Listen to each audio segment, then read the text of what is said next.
fucking Happy New Year, bitches. Oh my God, you don't have to yell at the poor kids. Jeez. Pull out some more eardrums, why don't you? This is the inverse ASMR cast, where we do nothing but make your ears bleed. Oh no. Because mom and dad are out sick again. Dylan's gonna hate that. Mm-hmm. Dylan just felt the disturbance in the force. So yeah, we watched One Piece episodes this week, and we're recording on New Year's Eve right now. We watched One Piece. Woo! I told you, Christian. 3 seasons in a movie. We're gonna do it. Just you and me. Yeah, this is our show now. We own it. Only us, me and you. It's gonna be amazing. So I'm just gonna jump right into the summary just to get this boat moving. What started out as a simple zombie side quest has slowly been turning into a very unfortunate time for the Straw Hats. The Cowards 3 are now deeper in enemy territory, continuously running from anyone and anything before finally ending up inside a stuffed zombie teddy bear. But more on that later. But more on that in later episodes. The rest of the crew, however, got a little too confident, unaware the clever minds behind this whole operation had already taken into account their strengths and weaknesses. The zombies in both the graveyard and the mansion were just diversions meant to distract and dissuade any real amount of progression. So one by one, the team's mightiest members get abducted, until only Frankie and Robin remain.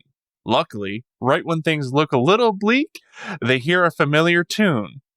Entering the stage is our favorite bony boy, Brook, who saves the day using a very impressive superior version of the Zoro. Lastly, Luffy comes face to face with Gecko Moria. It seems that both Sanji and Zoro's shadows have already been stolen, and Luffy's shadow will be going towards the vaulted zombie number 900. P.S. We need more Perona in our lives. Do I? I don't. The script writer on this one going a little nuts, making some of their own presumptions here. I don't know why I need to have more Perona in my life right now. To be honest with you, she's kind of an asshole. Perona's she's the bride, right? No, that's Lola. Close. Okay. Perona is the parasol chick. She's got the umbrella and walks around and insults that poor teddy bear zombie that we mentioned before.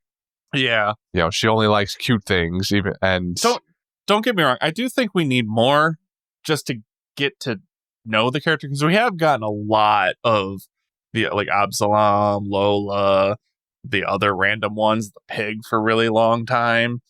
We've gotten a lot of those. We did get our awesome knights. Got that, but I feel like Perona's coming. I mean, we're gonna get more of her. That I'm sure, but all I'm saying is this script writer is hyping up Perona for some reason, and I don't know why. We haven't seen jack shit about her yet. All she's done is yell at this poor teddy bear and made people depressed. Yeah, and made half of our crew depressed. Also, making the presumption here in this script that Brook's Zoroing is a superior version of Zoro's Zoroing, and I have yet to see that. I don't know. I'm kind of inclined to agree. I'll say it looks and feels aesthetically way cooler with the whole humming gimmick. Mm-hmm. And whatever the shit, I forget now what he called his technique. I don't remember. I don't want to Google it. That's a risky Google. We don't do that here. Yeah, that's a risky Google. That's what this is the kind of thing we need one of our parents here for. If only we knew. But yeah, well, we could talk about that more later, because obviously the best part of the entire 3 episodes, even though it's the last 3 minutes of 3 episodes, but there is stuff that comes before that we should probably talk about at least a little bit. So let's go with the first one then. Iron Man Luffy. What did you think of that? I didn't really. I don't know. The beginning of that episode starts really weirdly, because the last episode ends with all of them together, and then we cut away, and it's just Frankie and Robin. Yeah, it was kind of confusing. We jump back into the same exact spot, and it's just those two, and we're exposition dumped that Zoro is just gone, and Luffy found some armor somewhere. They try and do that fake out with us, with the Luffy's straw hat falls on the ground and armor suit shuffles up and picks it up, and you're supposed to be like, oh no, what happened to Luffy? And then Luffy's the one inside the stupid armor set, because he needs that. He's not immune to piercing damage after all, so the armor can help with the piercing damage. Now Luffy should be completely immune to all damage. Right. Well, actually, no, armor, that's like the one thing that armor can be messed with is, blunt piercing damage. Wow. But we're putting real life logic into the show. Let's not go there. Yeah. What I do want to talk about is the reason he put it on. Time to screw around. What's wrong with you? Hey, everybody knows if there's armor laying around, you gotta put it on and wear it. It's like fulfilling a man's dream. What? Oh, wow. That's a good point. Don't tell me when you made a body out of iron, you gave yourself a cold iron heart, too. Why? Because why wouldn't you? Because what self-respecting man would not? I love the quote Luffy gives too. He goes, has that steel body made your heart forget the spirit of wonder?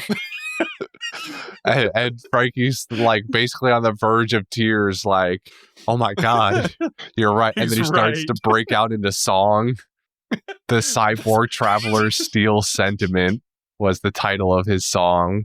Oh, when he brings out the guitar and just starts playing like the Latin music, or I want to assume it's Latin, but it's just like country, like it sounded Western to me. I don't know. I couldn't help but think that was going to turn out as a banger, to be honest with you. But no, I thought that bit was just hilarious. It's pretty good. So far, this arc has been very good, in my opinion. Like, I don't know what it is like compared to like the other arcs we've been dealing with.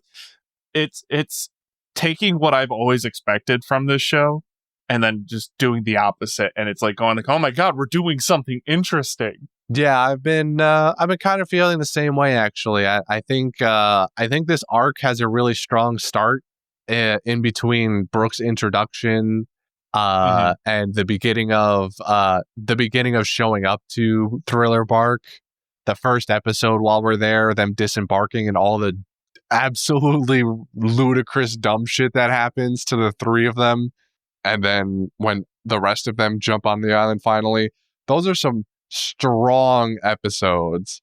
So that when kind of objectively, I think that these episodes are good but weaker than the beginning of the arc. Like these are setup episodes for whatever is to come next. Good setup. But they're still good. I agree. I'm interested to see exactly how Moria's power works, how he gets to rip things out, because we still don't really get how he takes the powers out. You just see him wave his hand in front of Zoro and suddenly Zoro's knocked out. I think I know how he does it. Oh yeah? Because of the sound effect they used. I didn't pay much attention. Please enlighten me. I think this is going to be a weird stretch for me. I think he uses a sword, and I think he cuts the shadow off, because we see them like Zoro get lifted in the air, and we see just like the swishing motion of something. It's just black. We just see that like light, which is like typically we've seen in the show be used for swords, and you hear a ching like as it hits the ground. Like I think he cuts off their shadows. That's fair. And so I just wonder how that interacts with his power exactly. That reminds me of last week's episode. We were right. Yeah, we were absolutely spot on with the shadow prediction from last week and the week before. This is just wild. I want to know more. I'm actually kind of pumped to see like how they're going to combat this. I'm curious if we're cutting out the shadows. How are we going to put them back? Yeah. Something has to, because they're not going to convince Moria to put them back So there has to be some way that they can remedy this themselves. I feel like they're going to have to do something with like destroying the zombie or maybe defeating Moria and like, killing him, like his power wears off or something like that. That's my guess. There's a lot that we don't know. Well, I think it would be a fair assumption that if Moria died, maybe his power would get released, but this is One Piece. Gecko Moria is not going to die, so we're gonna have to find some other way. Already dead. My God. Because he did look like an even more off-brand. He looked like a giant bowling pin. He's so huge. He's huge, and he has that really tall, elongated face and head structure that just made him look like an oversized bowling pin. I don't get why they're making the bosses of One Piece larger and larger and larger. It feels like I don't know. I mean, I wouldn't necessarily say larger and larger. For the most part, our enemies have been human-sized, pretty much. Yeah, but they've fought a lot of really, really just large people in general, and it's just like I don't know. Maybe it's just me. Like whenever I see a boss fight between like a gigantic human being and Luffy, like I get less immersed into it, the fight. But I'm curious to see how they do it. To be fair, though, this is still the Dark Souls arc. Yeah. And Dark Souls boss is very famous for being 20 times larger than the character, if not more. We should probably jump back, though, to why Luffy got caught with the night zombie fight. Yeah, we get a bunch of these peon, but still pretty strong zombie warriors fighting Frankie and Robin and Luffy. That whole sequence was really interesting. At the same time, it was kind of a bummer to see they were overwhelmed to a degree. I don't know, like, it's hard to explain. Like, don't get me wrong, I love the aesthetic of these knights, and I love the fact how it's like an undead army where it's just like they just get hit and they get right back up, but they weren't making any progress, which was kind of annoying. Yeah, I guess I can see what you're saying, where it's disappointing to see them not give out some hands and at least take down one zombie. Mm-hmm. But it's supposed to build up this immortal nature of the zombies. You know, like you said, they get hit and they just keep getting right back up to come murder you. Plus, they reinforce the idea that these are the commander zombies, so they were strong warriors before being turned into zombies. So now they're strong people who have effectively been given immortality. Among them are a knight, a wicked criminal, a samurai, a pirate, and also a gunslinger. Just imagine the possibilities! These ruthless fighters combined with the relentless power of the undead! And it'll make for a stronger climax later when they figure out how they can get rid of all these strong-ass zombies, you know? I feel like the best part of the whole night fight is the fact of Zoro's zombie appears. They worked fast. Right? It was like, the next scene. We see Zoro get brought into the room with Moria. He cuts out his shadow, and like literally the next scene, it's zombie Zoro doing the 36 caliber Phoenix on Luffy, and it's like, what? Are we on some like differing timeline things here? Like, did this happen 20 minutes ago and now we're catching back up to the present day, or what's going on here? I also want to make another comment, which is there's a continuity error in this. Oh yeah? So with the shadows, where I'm basing it off of the shadow logic, they get the personalities and like the habits of the person they got the shadows taken right from. You would agree, right? Yeah. Seems to be the idea. How the fuck did Zoro's zombie make it there? Because Zoro gets lost all the time. Well, okay, he didn't necessarily need to be sent after Luffy. They could have just set him free and was like, go fight the intruders, and that's where he happened to stumble upon.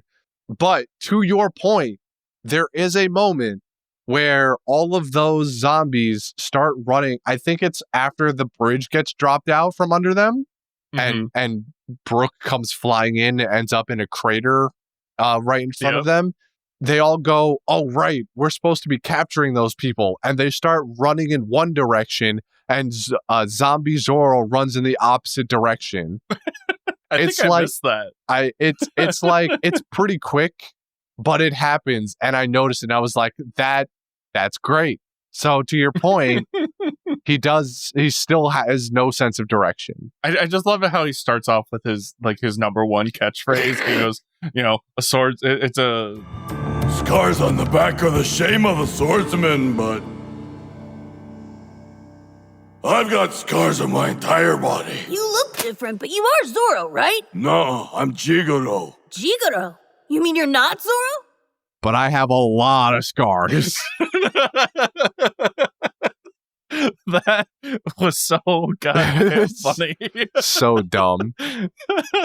But I love it. I love the fact how they're not doing, getting kind of back to what I was saying earlier, how they're not following the formula of how traditionally this show goes, which is, we don't have a Sanji disappears and he's going to have a whole 5 episodes of oh, this is what I've been up to.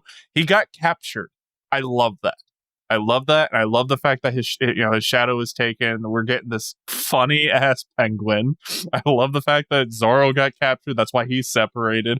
And we have the zombie Zoro. I have a feeling that Luffy's not going to lose his shadow just because I'm a protagonist. But it would be interesting to see what his zombie would look like, because I don't think devil fruits transfer out. Well, who knows? We don't know how much of we still get power scaling. I don't think Brooks went over. That's the thing. The other zombie didn't get the revive through. That's my only basis of this. But we also don't know if he could. But die. We don't know that. Those zombies are immortal. They don't die in the first place. I have a feeling it's not going to work. There's some sort of power transference here that still happens, because all of these zombies still have, they still maintain their powers. The zombie Zoro does a 36 caliber Phoenix. The first night we encountered does the cross. Skill.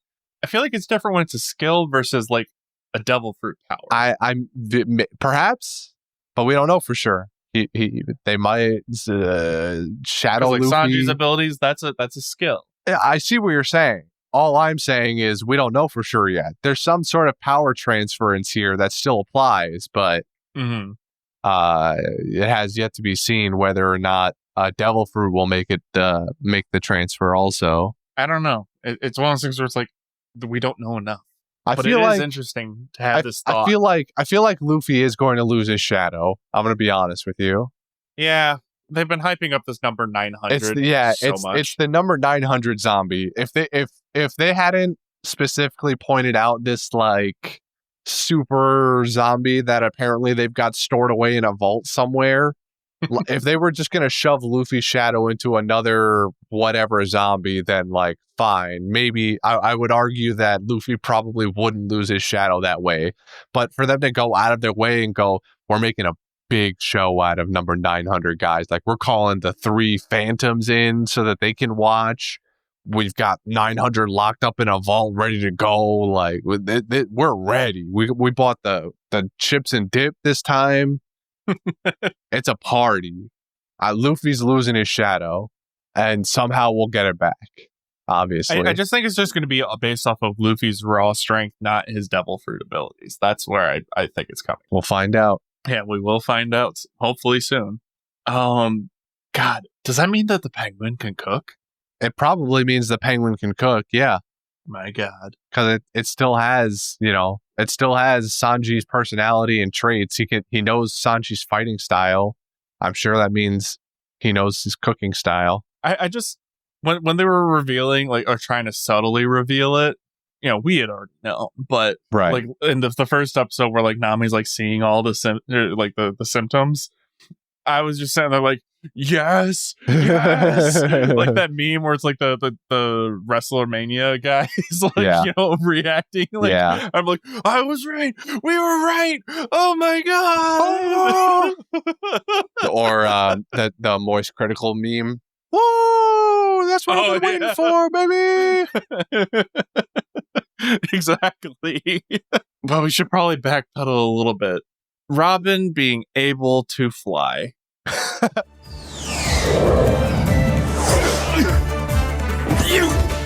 You can fly? Yes. For 5 seconds. Lame! But actually, that's all we need. This is all right. What the fuck? First of all, I love it. It's grotesque. She makes angel wings out of her own limbs, and can only fly for 5 seconds though. I don't understand why she can only do it for 5 seconds. Maybe it's the sheer number of arms that she creates drains her too much. Maybe? I don't think it would be the mass. She's ramped the entire Mary off of her arms before, like she's lifted and the Mary with her own. No. What I meant by the mass is because birds, their bones are like thick, yeah. No, I had the same thought too. Because the mass too. of her arms, it's way too much weight for the flapping to work. That's right. My logic for why she can't fly. Like in that situation, it should have just never worked in the first place. Also, Dylan just messaged us saying that the being able to lift the Mary was not canon.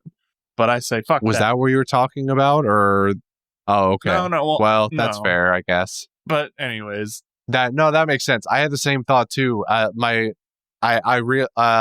came to the thought later that was like, birds' bones are hollow, so that's like a very key part of why they can fly. So I like the strength that she employs in the first couple of seconds. Like she can keep herself up for 5 seconds, and then it just catches up to her. It does have some serious Dark Souls energy watching her flap and create the arms out. Yeah, because the way they animate it too, at first they look like arms, like they're all interlocking arms, and then as they zoom out, so you get the whole thing that they meld all together, so they look like regular wings and not 10,000 arms stitched together. Yeah, it's grotesque, but very Robin. It's pretty, but at the same time terrifying. Yeah, gross. But horrifying. You wouldn't do that in public. And then Frankie finally decides to save them, and just before they get there, Robin can't wait any longer and launches herself off of his head to get back to the ledge, and he slams into that wall, bro. No. What she did was the tactic in Super Mario where you sacrifice. Oh no, poor Yoshi. Our man got Yoshi'd. Oh no. I do gotta say though, since we're speaking of Robin, these episodes I finally got to focus on Robin and her new outfit that she has. Oh, it's a fire ass fit. Fire drip. Oh yeah, no, I've been simping over it the whole time. This is great. What? Holy shit. Are you recording? I have pressed it now. You sure you're going to be okay for this? I'll be fine. All right. I'm here. God, what a fucking weird recording this is going to be. So, yeah, Brendan just showed up. I was listening. I was listening in for 3 seconds and had a moment of clarity where I was like, "Fine, I'll do it myself." I'm needed. Hello. We needed something earlier. We needed an answer earlier. What was it, Christian? Oh, that thing that we needed the answer to. Listen, all I'm gonna say is I heard something about Robin and I came running. All right, I heard some fucking heresy against Robin. Wait, about what? how I heard some fucking nonsense. Some naysayers give her some shit about her wings. No, not it. No, well, we were just saying it was gross, but also beautiful at the same time. It's grotesque and horrifying, but great and perfectly suited for her.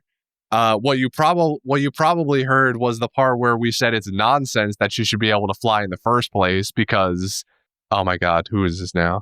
It's Jordy. Leave him alone. He's fine. He's not hurting anybody. What you probably heard was it's nonsense because the way bird wings work is their bones are all hollow, but Robin's bones are not hollow. And so the 5 seconds of flight is just her sheer willpower and strength holding her up for 5 seconds, and then the weight of everything pulls her down finally. So, did I already miss the fucking greatest count-in of all time, where fucking Brooks falling from the sky saying, Not yet. No, we didn't come back to that yet. I'm still like low key trying to think about what we wanted an answer to earlier. What'd you want answers to? The fact that Nami was a man the whole time? Because I can tell you that she's been a man the whole time. We didn't get there yet either. Actually, we were pretty much just about to get to when Brooke falls out of the sky, actually. Does it relate to the fact that this is just the Dark Souls arc? Because this is just the Dark Souls arc. We brought that up again, too, because Devin was questioning why we had to go up against a gigantic boss again. I was like, dude, it's the Dark Souls area. We're always fighting monsters 20 times the normal size. Abso-fucking-lutely. Monkey. The spider monkey, dude. Oh, we didn't even talk about Spider Monkey. You haven't talked about Spider Monkey? No. You got to the part where Robin's flying away. You don't even get to the part where she's flying? We had other priorities, you see. Okay, Jordy, can you really not? I'm sorry. I'm trying to look at the script. There's just photos of Perona everywhere. What? Did you guys? I just deleted them. I don't think we met Perona outright your guys' last recording. This is the first time we saw her face, right? Or no, we saw her last week too. Okay, yeah. That's my bad then. in case it's unclear, she has a bit of a fancy for the animal zombies specifically. Yeah, I mean it's clear that our script writer has a bias also. I don't know if you read the script this week. Oh my god, are we all in on Perona? I didn't realize that she was It's not an all in. It's not an all in. The bottom of the summary is just, I was like, why? We got nothing out of Perona in the last 2 weeks of recording. Like, why do we care? I just like the Perona eyes, dude. The Perona eyes. They hit. Clearly our scriptwriter has a bias, seeing as he's spamming Perona pictures again and put a Perona GIF in the Discord that all of the readers can't see. And yeah, I'm sure you have knowledge, Justin, but shut the fuck up or leave. What does that even mean? I have knowledge of Perona of all fucking people. Here, spoilers. Well, he put a spoiler in the chat too. Well, I see that. He's got this spoiler GIF here. I mean, but how sweet is that hat though? That's a pretty cool hat. This is going to go great for our audio podcast, guys. Yeah, our audio podcast. For context, Jordy fucking threw a GIF of a slightly more futuristic Perona image in the chat. Whatever, fuck it. Just pouty Perona. What else is fucking new? She's always goddamn pouty. We didn't know that. We don't know shit about her. Yeah, but all we're complaining about is the fact that we get Perona in the future. Do you see that animation? That animation is way too good. That's clearly in like 400 episodes. That's like current arc Perona right there. Dude, no, you haven't seen the animation for current arc. Current arc is actually pretty fire. It has a lot more edging to the lines, which I really like. It's a cool take. But we're still mad though. All right, but where are we at? Why the fuck is Perona? I don't even know where we're because of Jordy. Anyway. Oh my god. We're in hell. And I'm dying slowly because the script keeps moving every 5 seconds. Okay. So, Spider Monkey. Monkey. And by proxy, the Spider Mouses. The spider monkey and the spider mice, or whatever the fuck they're called, which are the ones that captured Zoro, Sanji, and Luffy, if that hasn't been described to the audience just yet. Yeah, we get that sweet 5-second flashback of them kidnapping Sanji and Zoro. Oh yeah, it was pretty wild. There's a real infestation too. He says there's like 500 of those spider mice in there, dude. Yeah, and they're a special kind of zombie too. They're not even like the normal numbered zombies. There's there's however many fucking zombies of the normal zombie, but then in addition, there's 500 of these fucking mice zombies. Like, goddamn. What kind of traps do you lay out for them? Probably still peanut butter.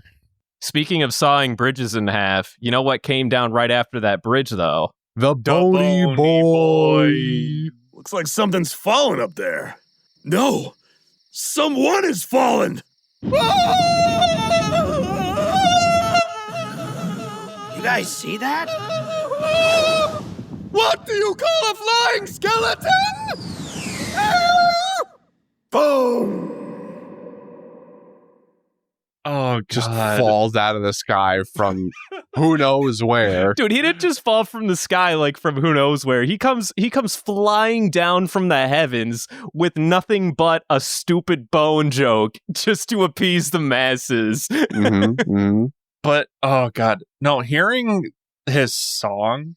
Gather up all of the crew, it's time to ship out Binks's brew. Sea wind blows to where, who knows, the waves will be a guide. Or across the ocean's tide, rays of sunshine far and wide. Birds they sing of cheerful things in circles passing by.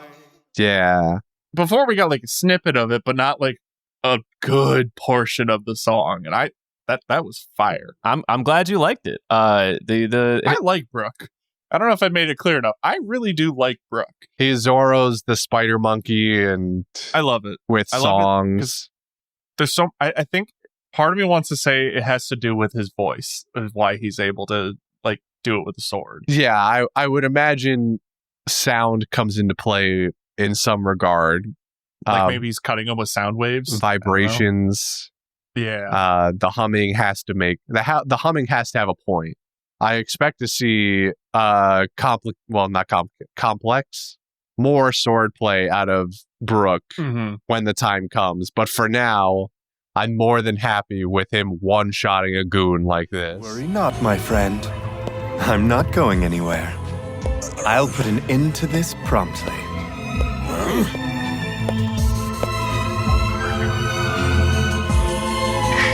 Three-verse humming? Arrow nut slash!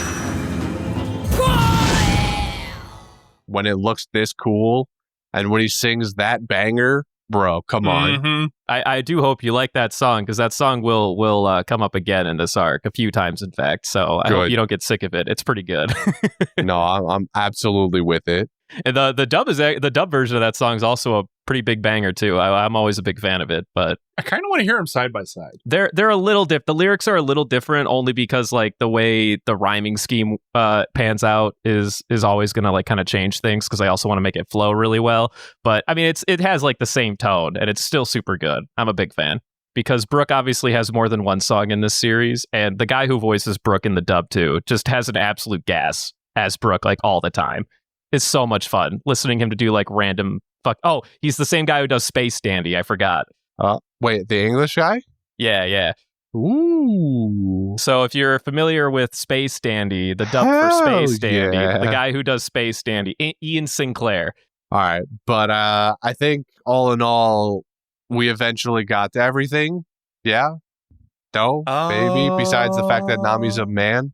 We're just now realizing? We should probably talk about that. What did you guys even think of Moria's reveal? Did he look anything like you originally expected, or did you already talk about that? Yes, but at the same time, fucking bowling pin. Yeah, he's a 20 stories tall bowling pin as far as I'm concerned, and that's about it. Have you guys even gone over any of the laughing ticks that we've had in the series thus far too for this arc? There's been so many laughing ticks. Not really. I don't remember. Moria marks number 4. Kiki. Well, so actually he's 5 then. Yeah. So what? Brook. We started with Brook going yo ho ho, which is his laughing tick.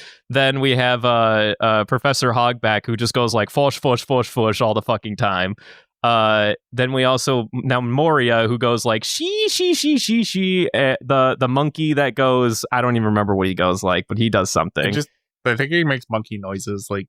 No, and then Perona has one too. I don't know if we know it yet, but trust me when I say that she does have one. You guys are just fucking spoiling more and more Perona shit. Perona this, Perona that. You guys gotta stop. She's bad. She deserves to be bad now because you guys look what you did. Up too much. Look what you did to him. I break Jordy? Look, you just activated him. You just activated the Russia sleeping agent inside Jordy. Listen, all I'm saying is that this arc is the arc of laughing ticks. Is all I'm getting at. So Nami's a dude, just so you know. Yeah, Nami's been a dude the whole time. Crazy, right? The whole time. I love that bit with Chopper going like, I never knew. You've got it all wrong! I'm... The truth is, I'm a man! What?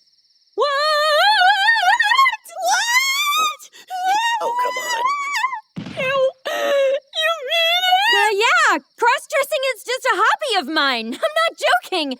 And, Dude, just go for it. Fucking trap that dude. What did she say too? What she says is you've been doing it wrong this whole time. You've been doing it when he's conscious. You have to wait for him to fall asleep. Well, which Lola had thought of before, but she was like, wouldn't that make me a horrible person? So Lola's clearly had this thought before, but she had boundaries before. No, but then Nami was like, no, you're not understanding, Lola. That's only taboo if you're a human. You're a zombie. It's completely different rule set. Yeah. And then Lola finally gets it, and she's ready to go all out finally. But yeah. I think that's mostly it, right? I don't know what you guys talked about before I came here. Sorry for coming in late. Basically all the important stuff. The only thing, Devin, we didn't get to see was the that I kind of wished we would have this week, but we'll get to it, I'm sure, is the pirate zombie general guy from last week. I'm so hyped to see that. Like the drunk one who lags behind. The one with the hair that was like drinking or whatever. He's the one. He like pops up out of the coffin and he's like bing chilling in there. I can tell you what his name is if you want. I don't think that they're gonna go over it a whole lot.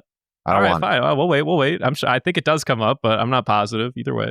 Anyway, I think we did it. Did we do it? I think we made it. All right. Woo! I'm proud of us. Well, since you're here. Next week is going to be 349 to 352. It's going to be a 4-episode piece next week, so we hope you'll be here for it. Moving on to quotes. Either of you guys got anything? I already dropped all mine throughout this whole podcast. Yeah, I think unfortunately, like this set of episodes, while fun, was predominantly like exposition, at least in like the arc sense, and also like character movement, like kind of like organizing where all of our major players are at, and, like what they're doing and whatnot. And so the only thing that was carrying the majority of these 3 episodes was basically the dialogue and the quotes. So pretty much, I feel that. Then moving on to none other than the Golden Ham. What do we got for Golden Ham? What are our feelings at? I'm kind of ready to give it to Brooke for the last 2 minutes of the show. I'm not going to lie to you. No, he had like more than like 10 seconds even. Like he was in it for a minute. You know what I mean? That's what I'm saying. It's either that or Eldritch Horror Robin. Yeah. Just because of the fact that she disrespects Frankie as a Yoshi. I was just thinking I might even give it to Frankie for being disrespected while simultaneously also making them sweet fucking nunchucks out of that pillar that one time. Pillar nunchucks. But I'm also very open to my boy Brooke. We love Brooke out here. I love Brooke. I'm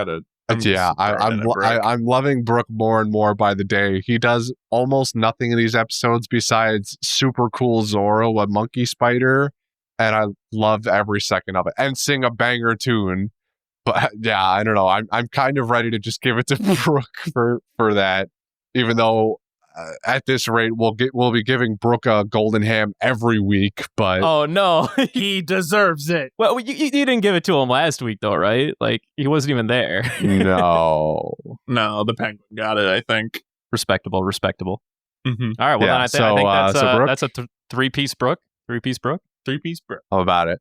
Bro, that fucking screenshot too of him holding, he's sheathing the sword and like the glint is just over his eye holes. Ugh.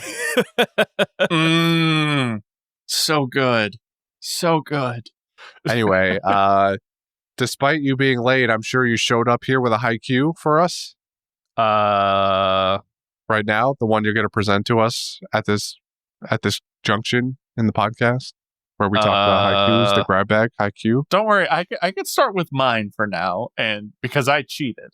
So I cheated, and I found out that old songs follow a haiku format. So my haiku, and I'm going to extend it a little bit, I'm getting another line in there. That's not how haikus work, but sure. Now the time is here for Iron Man to spread fear. Vengeance from the grave kills the people he once saved. Is that actually a haiku though? Like, I counted it out. It's a haiku. There's no way. That's actually incredible. The first 3 lines do seem to work out the 575. They follow a haiku format. Iron Man follows a haiku format. How he sings the song.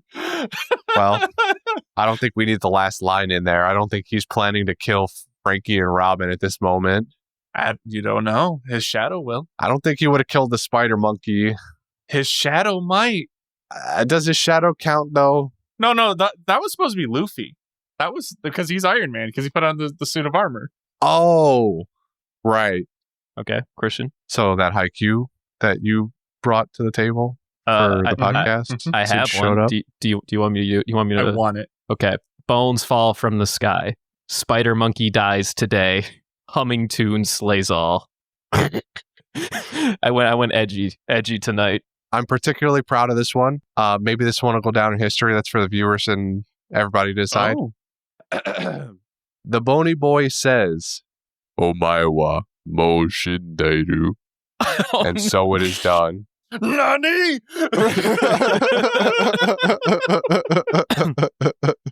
My fucking god, so good. All right. Before we move on to the part where Devin says to follow our socials, we're recording this the day before New Year's, which just so happens to be Oda's birthday. So while we're here, oh really, Devin, you almost share a birthday with Oda. No, he does share a birthday with Oda. That's my point here. Oh, wait. So Oda's birthday is January 1st. Yes. Jordy, you don't get a haiku. Oh, sorry, folks. Jordy is in the Discord chat asking to give a haiku. He wants his haiku. Let know. More Don't read that. Don't read that garbage. I'm having none of this. None of it. I'm anti-Jordy tonight. It has to do with Perona, folks. He really likes Perona for some reason. There is no reason for her to be hyped up right now. She has done literally nothing. I don't think it's hype. Steal food. I think we just like Perona as a character because she's a gimmick, which is just kind of fun. I don't doubt that she is a gimmick in the future, but right now, nothing. Spit. We spit at you. But yeah, we're recording this officially on 12/31. So tomorrow is Oda-san's birthday. So happy birthday, my man. Power to you. And Devin, yes, you share. Oda, it's my birthday. Yeah, you just so happen to share a birthday with the guy. 1v1 me, bitch. There can be only one. All right, go ahead, Devin. Do the thing. Follow us on Instagram and Twitter at Panda Sightings. You had 2 weeks to make yourself good at this. And my brain just had a stroke right there. And he read the summary today too. Mm-hmm. Oh, how'd that go? About as well as this is going. I hate you guys. It's gonna be my birthday. You have to be nice to me. Shut up. That's what you have the animal for, to comfort you. If you have any questions for us, send them to pandasightings@gmail.com. And is the like thing still there for Spotify? Yeah, no. If you guys didn't mention it last week, yeah, it's a permanent thing. So because I didn't see it, I wasn't able to see it on mine. It's not on individual episodes. You have to look at the. Yeah, it's on the channel as a whole. So yeah, you can star our channel. Jordy already, in case this hasn't been known, Jordy already ruined our chance at a perfect 5-star rating. I said it last week. Yeah, fuck that guy. We hate that dude. But if you want to offset his terrible fucking score, please feel free to leave us that full 5-star. With enough 5-star votes from the rest of you guys, we can put it back to a 5.0 regardless of his 1-star rating. So we can purge his review by being the masses that we are as a community. We can do this. We need your power. We need Lend me your strength. Lend me your strength, listeners. This is our Goku moment. All right, I'm gonna press stop now.